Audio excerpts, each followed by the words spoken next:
Aloy, congratulations sa iyong tagumpay. Mahal na mahal ka namin lahat.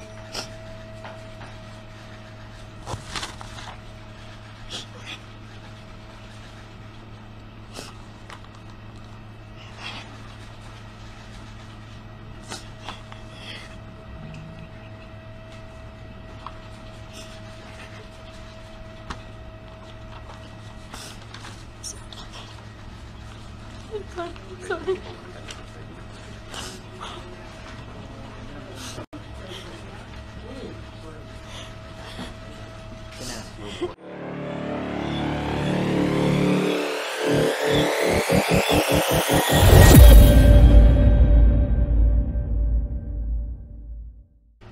Yung isa, magtatago ako.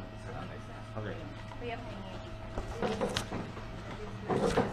Sige po, mami.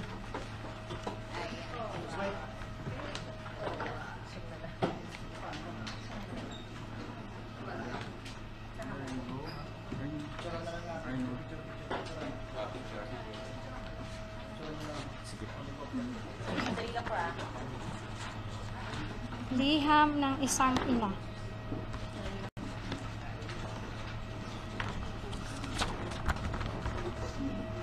Magandang umaga muli. Ako po si Mrs. Angelica Yulo, ang nanay ni Carlos Yulo. Ako po ay narito para ipahayag ang aking huling pananalita hinggil sa girian sa aming pamilya at ng panig ng anak ko, kasama ang kanyang GF na si Chloe San Jose. Umabot na kasi ito sa nakakaalarmang sitwasyon.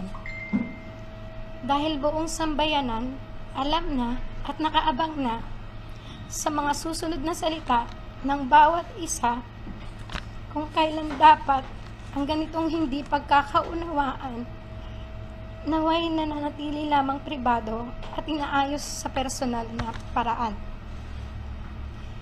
Hindi ako perpektong ina at alam ng Diyos na hindi ka din perpektong anak at walang perpektong pamilya. Walang ibang hangad ang isang ina kung hindi ang ikabubuti ng kanyang anak at sa bawat miyembro ng pamilya. Sa paraan ng marahas, maingay, sana'y maunawaan mo na ang intensyon ko ay malinis. Ako ay isang ina na saktan dahil ang mabait na anak na pinalaki ko ng maayos at mabuting tao ay hindi na nakikinig sa mga paggabay ng magulang.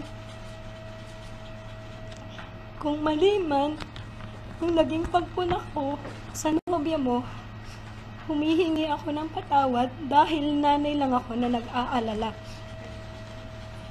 Matanda ka na, kaya mo nang magdesisyon para sa sarili mo. Bukas ang aming pintuan sa tahanan, may pera ka o wala, kung nanaisin mong bumalik sa amin.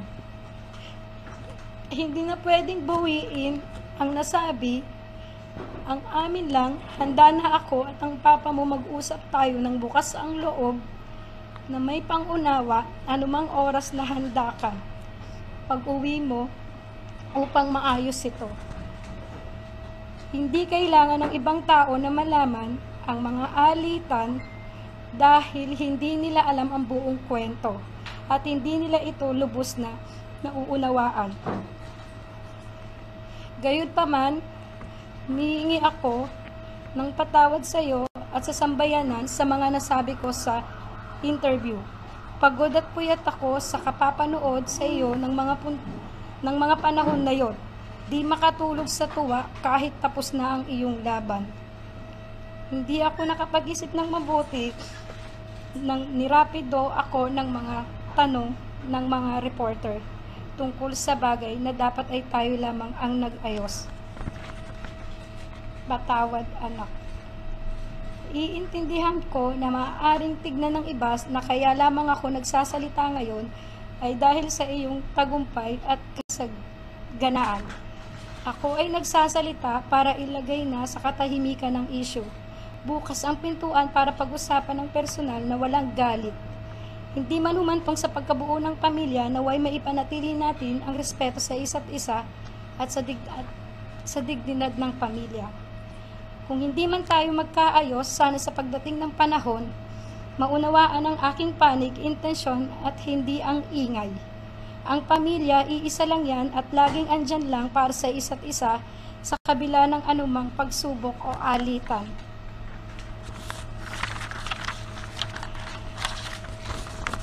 Ito'y pilit nating unawain hanggang wala na tayong maisip kung hindi ang mag-ayos siguro.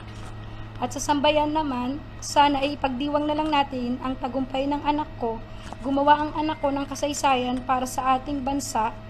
Lahat tayo ay magpasalamat kay Kaloy para sa karangalang iuuwi niya para sa bayan. Sana pagkatapos ng panayam na ito, titigil na ang lahat at matatahimik na ang bawat partido. Ang mga sugat ay kusa namang maghihilom sa paglipas ng panahon. Pero pipiliin naming humilom kami sa pribado at mapayapang pamamaraan. Kaloy, congratulations sa iyong tagumpay. Mahal na mahal ka namin lahat.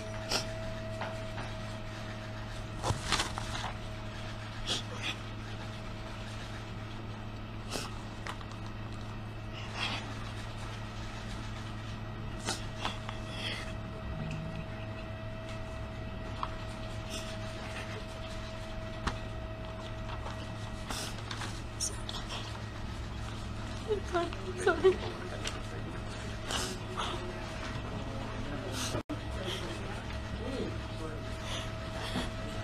Can I ask you a water?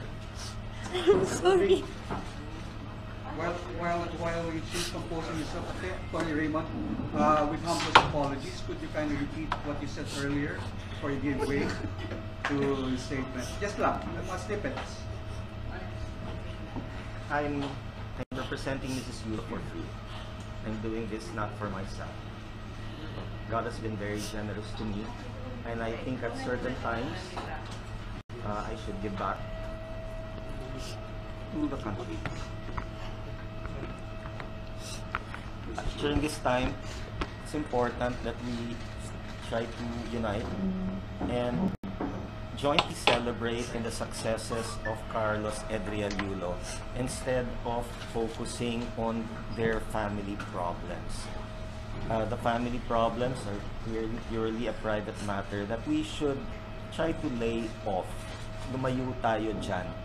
Iwasan na natin. Kasi makikita nyo kung anong nagiging epekto dun sa ina, dun sa mga kapatid. And even to Kaloy.